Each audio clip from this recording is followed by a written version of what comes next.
Bonjour et bienvenue.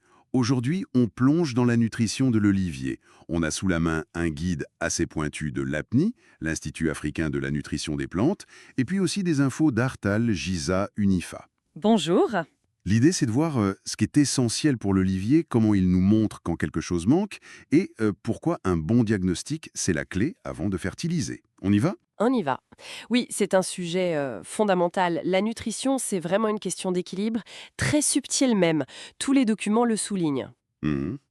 Chaque élément a son rôle, même en très petite quantité. Un manque ou un excès, et hop, ça peut perturber tout le fonctionnement de l'arbre. La croissance, la production, tout quoi. D'accord. Alors, concrètement, les sources rappellent les bases.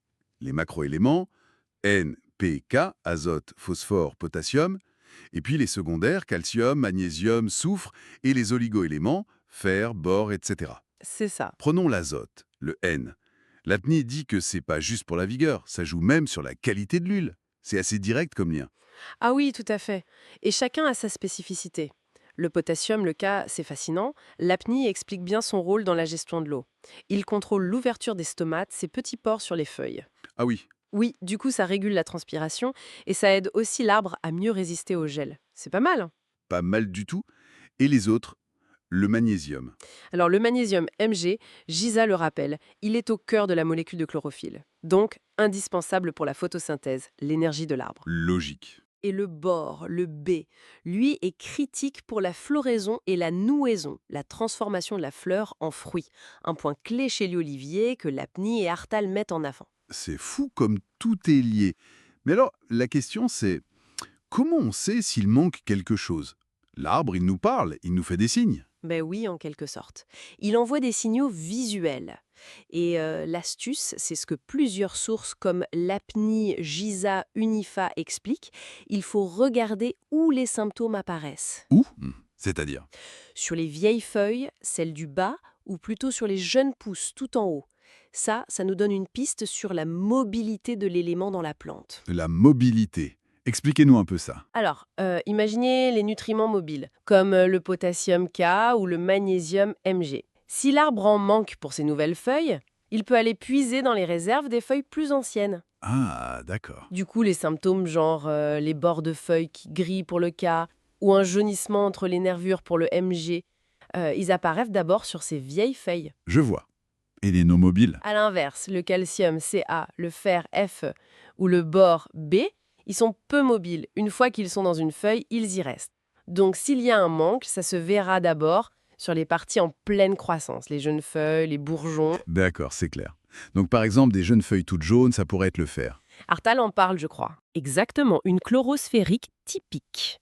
Et pour le bord, l'acné montre ce symptôme assez parlant, le visage de singe sur les fruits. Ça demande d'avoir l'œil. Carrément. Mais est-ce que c'est fiable à 100%? Juste regarder. Justement, non.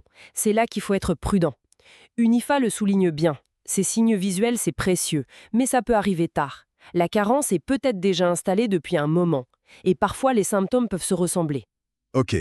Donc observer, c'est bien, mais ça suffit pas toujours. Qu'est-ce qu'on fait pour être plus sûr et agir correctement? C'est là qu'interviennent les analyses, plus objectives. L'analyse foliaire, elle est très recommandée par l'APNI et Unifa. On prélève des feuilles selon un protocole précis, souvent en juillet, sur les pousses de l'année. Et ça nous dit quoi? Ça mesure la concentration réelle des nutriments dans la feuille, ce que l'arbre a vraiment absorbé. On compare ensuite ces taux à des normes pour voir si on est en déficit, en excès ou dans les clous. D'accord. Et l'analyse de sol alors? Gissa et Apeni en parlent aussi. Quelle est sa place? L'analyse de sol, elle, nous dit ce qu'il y a potentiellement disponible dans le sol, autour des racines. C'est complémentaire, parce que parfois, le nutriment est bien là, dans la terre. Mais l'arbre n'arrive pas à le prendre. Exactement. Par exemple, si le pH du sol est trop acide ou trop basique, ça peut bloquer l'absorption de certains éléments, même s'ils sont présents. On appelle ça une carence induite. Ah, intéressant. Donc en fait, pour un diagnostic vraiment solide, il faut un peu jouer les détectives. Regarder l'arbre, analyser ses feuilles et comprendre ce qui se passe dans le sol. C'est ça l'approche complète. C'est tout à fait ça. Croiser ces trois regards, symptômes visuels, analyse foliaire, analyse de sol.